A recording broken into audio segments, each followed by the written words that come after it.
Imagine the most feared warrior in the galaxy, a being so powerful, entire star systems trembled at her name. Zara, the Destroyer. But what happens when this unstoppable force meets a simple human mechanic who isn't afraid of her? Not even a little. What if I told you this wasn't just a story about battles and explosions, but about a secret so explosive it could rewrite the fate of the galaxy? Stay with me, because this is where the adventure begins. Story begins as the galaxy trembled at her name, Zara the Destroyer, a name whispered in fear across star systems, from the icy moons of Krylos to the burning deserts of Zenther.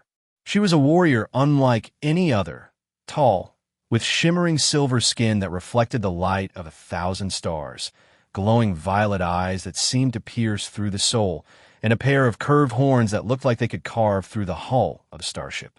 Her reputation was built on a mountain of battles won, empires crushed, and enemies turned to dust. Zara was not just an alien. She was a force of nature.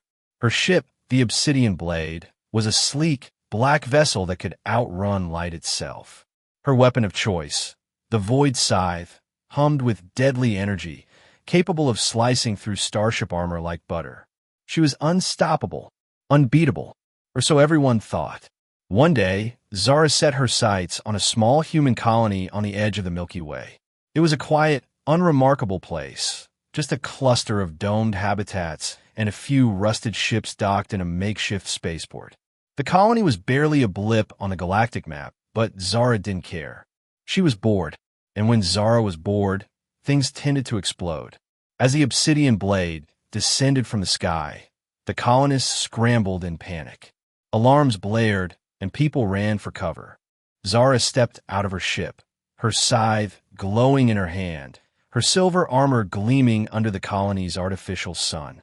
She raised her weapon, ready to unleash chaos, when she noticed something strange.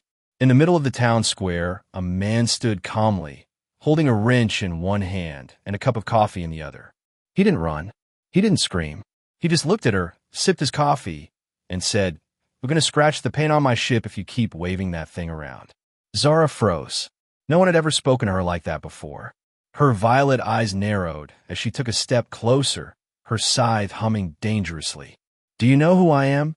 she growled, her voice low and menacing. The man shrugged. "Yeah, you're Zara the Destroyer. Big deal. I'm Jack. Nice to meet you." He extended his hand as if expecting a handshake. Zara stared at him, utterly baffled. This human wasn't afraid of her. He wasn't begging for mercy or trying to fight her. He was just talking. And worse, he seemed completely unimpressed. "Do you have a death wish?" she snapped, raising her scythe to his throat. Jack glanced at the glowing blade, then back at her. "Nope, just a lot of work to do. So, if you're done trying to scare me, I've got a hyperdrive to fix." He turned and started walking away, as if Zara were nothing more than an annoying customer.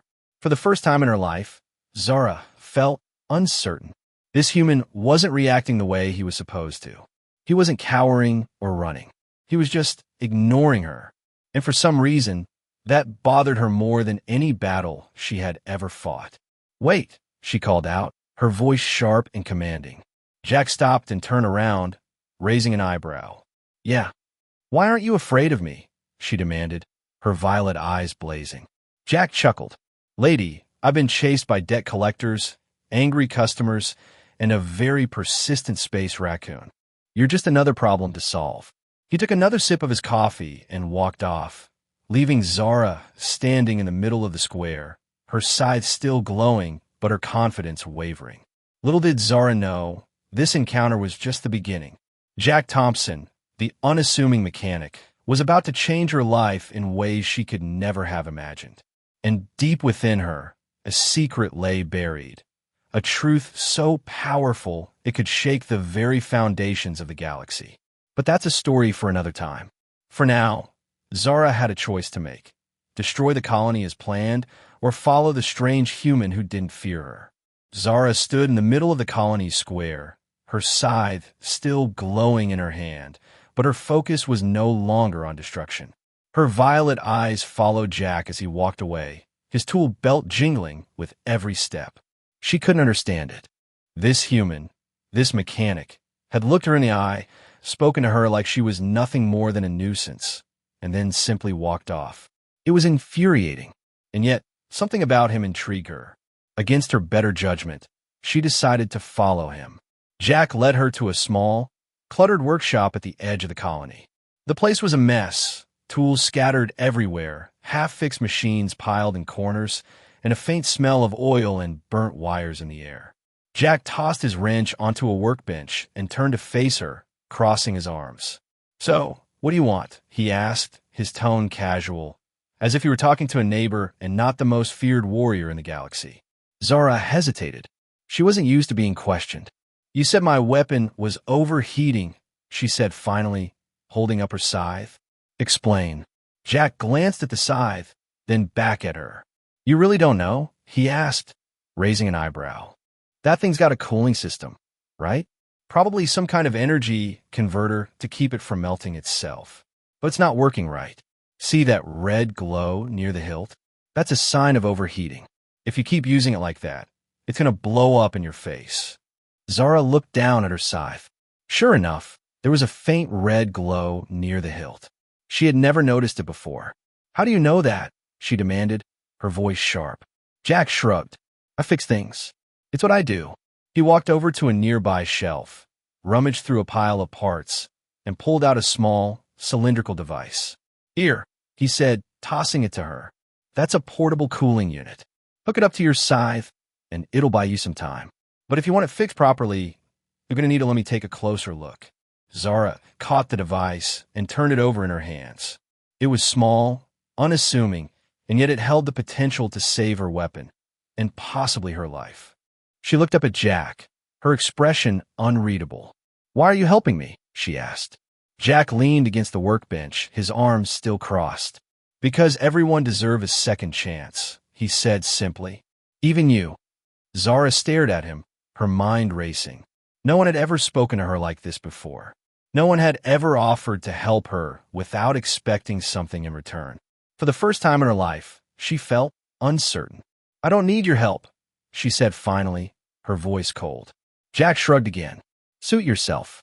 But if that thing blows up, don't say I didn't warn you." He turned back to his workbench, picking up a wrench and starting to tinker with a broken engine. Zara stood there for a moment, torn between pride and curiosity. Finally, she made her decision. "Fine," she said, stepping closer. "Fix it." Jack looked up, a small smile playing on his lips. "All right," he said, "but you're going to have to trust me." Trust. It was a word Zara hadn't heard in a long time. And yet, as she handed over her scythe to the unassuming mechanic, she realized that, for the first time in her life, she was willing to take that risk. Little did she know, this decision would lead her down a path she could never have imagined, a path that would reveal a secret buried deep within her, a secret that could change the fate of the galaxy itself. But that's a story for another time. For now, Zara had a weapon to fix and a strange human to figure out. Zara sat on a stool in Jack's workshop, her silver arms crossed, her violet eyes watching intently as he tinkered with her scythe. The weapon lay dismantled on the workbench, its glowing core exposed, wires and circuits sprawled out like the innards of some ancient beast. Jack hummed softly to himself as he worked, his hands moving with practiced ease, his face a mask of concentration. Zara had never seen anyone handle a weapon like this, not with such care, such respect. It was unsettling. "You're not like other humans," Zara said finally, breaking the silence. Her voice was low, almost hesitant, as if she weren't sure she wanted to hear the answer. Jack glanced up, a smirk tugging at the corner of his mouth. "Yeah, I get that a lot," he said, returning to his work. "Most humans run screaming when they see you. I just figure, why waste the energy? You're going to do what you're going to do, whether I'm scared or not." Zara frowned. "You're not afraid of me at all?" Jack paused, setting down his tools and looking at her. "Nope," he said simply. "You're just a person, Zara. A scary one, sure, but still a person. And from what I can tell, you've been through a lot. Maybe too much." Zara's eyes narrowed. "What do you know about what I've been through?" Jack leaned back, crossing his arms. Not much, he admitted, but I know what it's like to be broken, to feel like you're nothing more than a tool for someone else to use. And I know what it's like to want to change that. Zara looked away, her jaw tightening. She didn't like how easily he seemed to see through her. I'm not broken, she said coldly. Jack raised an eyebrow. Aren't you? You spent your whole life destroying things, haven't you? But why? Because you wanted to? Or because someone told you that's all you're good for? Zara's hands clenched into fists. You don't know anything about me, she snapped. Jack held up his hands in mock surrender. Hey, I'm not judging. Just saying, if you want to be more than the destroyer, you've got to start somewhere. And maybe, just maybe, fixing this scythe is a good place to start. Zara stared at him, her mind racing. No one had ever spoken to her like this before. No one had ever suggested she could be more than what she was. It was a dangerous thought, one that stirred something deep within her, something she had buried long ago. Why do you care? She asked finally, her voice softer now. Jack shrugged. Like I said, everyone deserves a second chance. Even you. He turned back to the scythe, picking up a small tool and adjusting something inside the weapon's core. Besides, he added with a grin, you're kinda interesting. Not every day I get to fix a weapon for the most feared alien in the galaxy. Zara couldn't help it. She smirked. Just a little. You're strange, Jack Thompson, she said. Yeah, well, you're not exactly normal yourself, he shot back, his grin widening. For the first time in what felt like forever, Zara felt something other than anger or emptiness. It was small, almost imperceptible, but it was there, a flicker of hope. Maybe, just maybe, she could be more than the destroyer. Maybe she could be something else. But as she sat there, watching Jack work, a shadow crossed her mind. There was something she hadn't told him, something she hadn't even fully admitted to herself. A secret buried deep within her, waiting to be uncovered. And when it finally came to light, it would change everything. But that's a story for another time. For now, Zara had a scythe to fix and a strange human to figure out. And as she watched Jack's hands move with skill and precision, she couldn't shake the feeling that her life was about to take a turn she could never have predicted. Zara spent the next few days in the colony, much to the surprise of the terrified colonists. They kept their distance, peeking out from behind doors and windows, whispering about the silver-skinned alien who had once been their doom, but now spent her days in the mechanic's workshop. Zara didn't care about their fear. She was too busy watching Jack work, learning from him, and, against her better judgment, starting to trust him. One evening, as the twin suns of the colony dipped below the horizon, painting the sky in hues of orange and purple, Zara found herself sitting on the roof of Jack's workshop. She stared at the stars, her mind a whirlwind of thoughts. Jack climbed up beside her, carrying 2 mugs of steaming coffee. He handed one to her without a word and sat down, his legs dangling over the edge. You're quiet tonight, he said after a long silence. Something on your mind? Zara took a sip of the coffee, savoring the bitter warmth. You ask a lot of questions, she said, her voice low. Jack chuckled. Yeah, well, curiosity's a human trait. Besides, you're not exactly an open book, Zara. Hard to figure you out when you're always brooding. Zara glanced at him, her violet eyes glowing faintly in the dim light. You think you can figure me out? Jack shrugged. I'm willing to try, if you're willing to talk. Zara hesitated. She wasn't used to talking about herself. Her past was a dark, tangled mess, a story of pain, betrayal, and endless battles. But something about Jack made her want to open up, just a little. I was raised to be a weapon, she said finally, her voice barely above a whisper. From the moment I could walk, I was trained to fight, to destroy. It's all I've ever known. Jack nodded, his expression thoughtful. Sounds like you never had a choice. I didn't, Zara admitted, but I didn't mind it at first. I was good at it, the best, and for a while, that was enough. But now, she trailed off, staring at the stars. Now what? Jack prompted gently. Zara sighed. Now I don't know what I am, or what I'm supposed to be. Jack was quiet for a moment. Then he said, you know, you don't have to be what someone else decided for you. You can choose your own path. Be whoever you want to be. Zara looked at him, her eyes searching his. And what if I don't know who that is? Jack smiled. Then you figure it out. One step at a time. And hey, if you need help, I'm pretty good at fixing broken things. Zara couldn't help it. She smiled. Just a little. You're strange, Jack Thompson, she said. Yeah. Well, you're not exactly normal yourself, he shot back, his grin widening. For a moment, they sat in comfortable silence, the stars twinkling above them. Zara felt a strange sense of peace, something she hadn't felt in a long time. But it didn't last. Suddenly, the ground beneath them shook, and a loud explosion echoed in the distance. Zara was on her feet in an instant, her scythe materializing in her hand.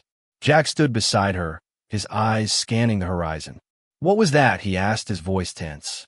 Zara's eyes narrowed as she spotted a fleet of ships descending from the sky, their weapons glowing ominously. Trouble, she said grimly. My old enemies have found me. Jack glanced at her, his expression serious. What do we do? Zara tightened her grip on her scythe. We fight. But as the enemy ships drew closer, Zara couldn't shake the feeling that this was more than just a battle. This was the beginning of something bigger, something that would force her to confront the truth about who and what she really was. And when that truth came to light, it would change everything. But that's a story for another time. For now, Zara had a fight to win and a strange human to protect. And as she prepared for battle, she couldn't help but wonder if this was the moment her life would finally change, for better or for worse. The colony erupted into chaos as the enemy ships descended, their weapons firing bright beams of energy that tore through buildings and sent plumes of smoke spiraling into the sky. Zara stood at the edge of the roof, her scythe glowing with a fierce, violet light, her silver skin reflecting the flashes of explosions. Jack was beside her, his face pale but determined, a small blaster in his hand, something he'd grabbed from his workshop in a hurry. You ever fought in a battle before? Zara asked, her voice calm despite the chaos around them. Jack shook his head, his grip tightening on the blaster. Not exactly my area of expertise. I'm more of a fix things before they break kind of guy. Zara smirked. Stay close to me, then, and try not to get yourself killed. Before Jack could respond, a group of enemy soldiers landed on the roof, their armor gleaming, their weapons trained on Zara. She moved like lightning, her scythe slicing through the air with deadly precision. In moments, the soldiers were down, their weapons shattered, their armor smoking. Jack stared wide-eyed. Okay, he said, his voice shaky. That was impressive. Zara didn't have time to respond. More soldiers were coming, and the colony's defenses were crumbling. She grabbed Jack's arm and pulled him toward the ladder. We need to get to your workshop, she said. If we're going to survive this, we need a plan. They raced through the colony, dodging blaster fire and debris. The colonists were hiding, their faces filled with terror, but Zara didn't have time to reassure them. Her mind was focused on one thing: survival. When they reached the workshop, Jack immediately went to work, pulling out tools and parts, his hands moving with frantic energy. What are you doing? Zara demanded, her eyes scanning the door for any sign of the enemy. Fixing the colony's defense systems, Jack said, his voice tense but focused. If I can reroute the power from the generators, I might be able to get the shields back online. But I need time. Zara nodded. You've got 5 minutes. 5 minutes? Jack exclaimed, looking up at her. That's not enough. It'll have to be, Zara said, her voice firm. She stepped outside, her scythe glowing brighter than ever. The enemy soldiers were closing in, their weapons raised. Zara took a deep breath, her violet eyes blazing. Come on then, she growled. Let's see what you've got. The battle was fierce. Zara moved like a whirlwind, her scythe cutting through the enemy with ease. But there were too many of them, and even she couldn't hold them off forever. Just as she was starting to tire, a loud hum filled the air, and a shimmering blue shield erupted around the colony, blocking the enemy's attacks. Got it, Jack shouted from inside the workshop, his voice filled with relief. Zara allowed herself a small smile. Not bad, human, she muttered. But the victory was short-lived. The enemy ships regrouped, their weapons charging for a massive attack. Zara knew the shield wouldn't hold for long. She turned to Jack, her expression grim. "We need to take out their command ship," she said. "If we can disable it, the rest will retreat." Jack nodded, his face pale but determined. "How do we do that?" Zara hesitated, then made a decision. "You're coming with me," she said. "I can't do this alone." Jack's eyes widened. "Me? On a spaceship? I'm a mechanic, not a pilot." "You're all I've got," Zara said, her voice firm. "Now, let's go." As they raced toward the obsidian blade, Zara couldn't shake the feeling that this was more than just a battle. This was the beginning of something bigger, something that would force her to confront the truth about who and what she really was. And when that truth came to light, it would change everything. But that's a story for another time. For now, Zara had a command ship to destroy and a strange human to keep alive. And as they prepared to launch into the heart of the enemy fleet, she couldn't help but wonder if this was the moment her life would finally change, for better or for worse. The obsidian blade roared to life, its engines humming with a low, powerful vibration as Zara and Jack strapped themselves into the cockpit. The sleek black ship shot into the sky, leaving the colony's shield behind and heading straight for the enemy fleet. Jack gripped the edges of his seat, his knuckles white, his face a mix of terror and exhilaration. "Remind me why I agreed to this again?" he shouted over the noise of the engines. Zara didn't look at him, her hands moving swiftly over the controls. "Because you're the only one who can help me disable their command ship," she said, her voice calm but firm. "And because if we don't stop them, everyone in that colony dies." Jack swallowed hard but nodded. "Right. No pressure or anything." The enemy fleet loomed ahead, a massive armada of warships bristling with weapons. The command ship was at the center, a hulking monstrosity of black metal and glowing red lights. Zara's eyes narrowed as she guided the obsidian blade through the chaos, dodging blaster fire and weaving between enemy fighters. "Hold on," she said, her voice tight. "This is going to get rough." Jack didn't have time to respond before the ship lurched violently, spinning to avoid a barrage of laser fire. "Rough?" he yelled, clutching the sides of his seat. "This is way past rough." Zara ignored him, her focus entirely on the task at hand. She maneuvered the ship closer to the command ship, her violet eyes scanning for an opening. "There," she said, pointing to a small docking bay on the side of the massive vessel. "That's our way in." Jack stared at her, his eyes wide. "You're not serious. You want to dock with that thing? Do you have a better idea?" Zara shot back, her tone sharp. Jack opened his mouth to argue, but thought better of it. "Fine," he muttered. "But if I die, I'm haunting you." Zara smirked. Noted, the docking maneuver was anything but smooth. The enemy fighters were relentless, their weapons firing nonstop as Zara guided the ship into the bay. The obsidian blade shuddered as it landed, the sound of metal scraping against metal echoing through the cockpit. Zara was out of her seat before the ship had fully settled, her scythe in hand. "Let's go," she said, her voice low and urgent. Jack followed, his blaster clutched tightly in his hand. The command ship's interior was dark and foreboding, the walls lined with glowing red panels and the air thick with the hum of machinery. Zara moved quickly, her instincts guiding her through the maze of corridors. Jack struggled to keep up, his eyes darting nervously in every direction. "What's the plan once we find a bridge?" Jack asked, his voice barely above a whisper. "We disable the ship," Zara said simply. "Any way we can." Jack groaned. "You're really bad at planning. You know that?" Zara didn't respond. She had more pressing concerns. As they rounded a corner, they were met by a squad of enemy soldiers, their weapons raised and ready to fire. Zara didn't hesitate. She charged forward, her scythe slicing through the air with deadly precision. Jack stayed back, firing his blaster when he could, his hands shaking but his aim steady. When the last soldier fell, Zara turned to Jack, her expression grim. "We're close," she said. "The bridge is just ahead." Jack nodded, his face pale but determined. "Let's finish this." As they approached the bridge, Zara felt a strange sense of unease. This was more than just a mission to save the colony. This was personal. These were the people who had hunted her, who had tried to control her, who had made her into the weapon she was. And now, she was about to face them head-on.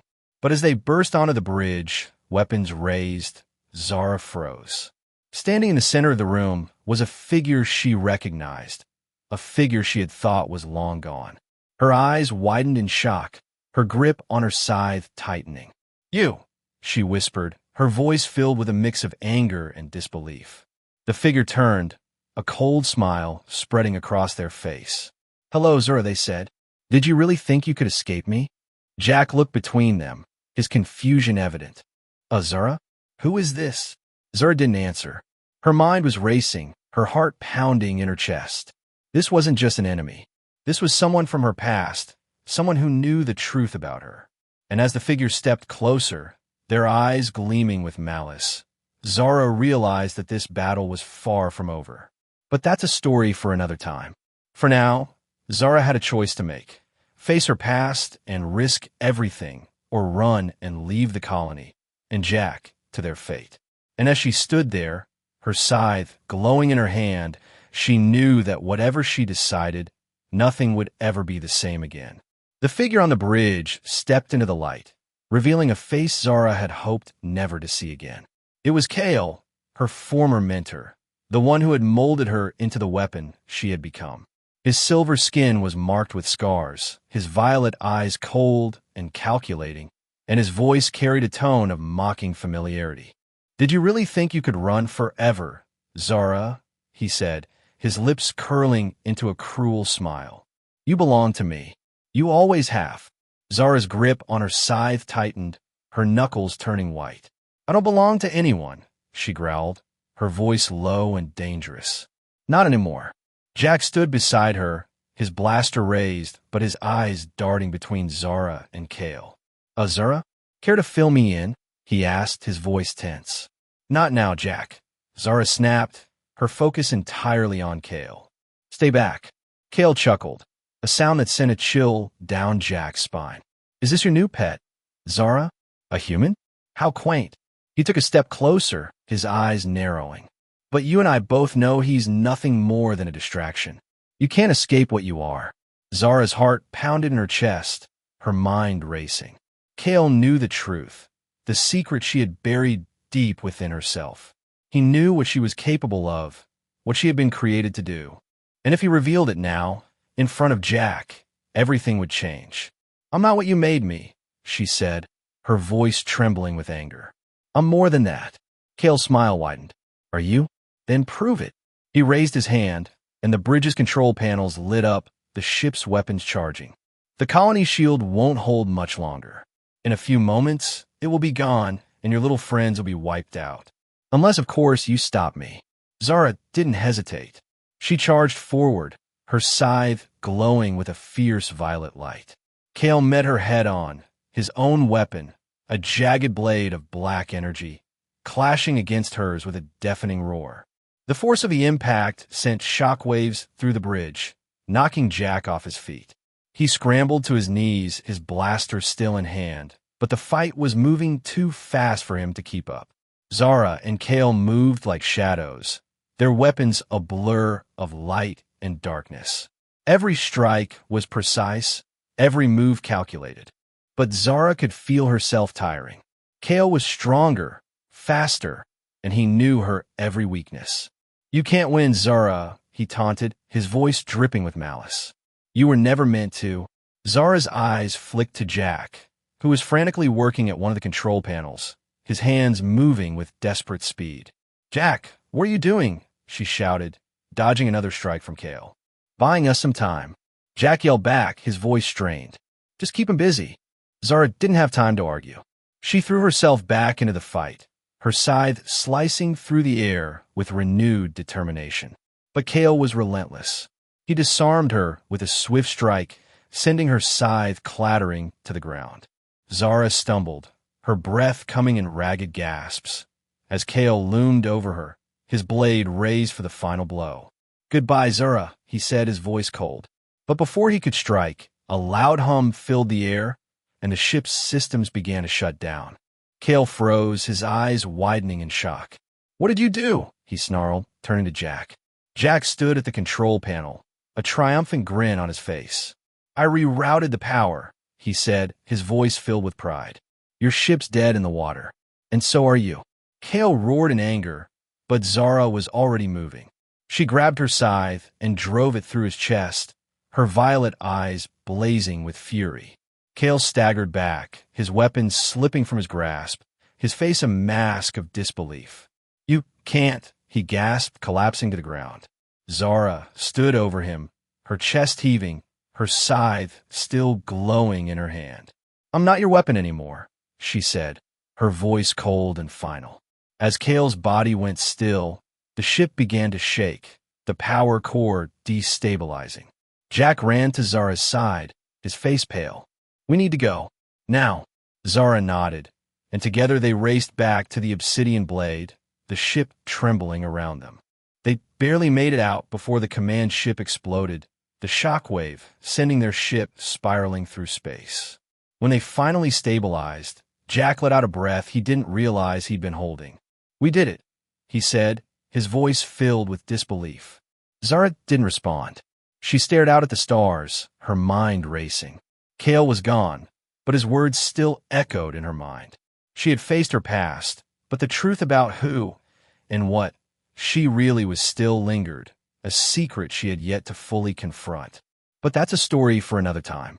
For now, Zara had a colony to return to, a human to thank, and a new path to forge. And as she looked at Jack, a small smile tugging at her lips, she realized that maybe, just maybe, she wasn't alone anymore.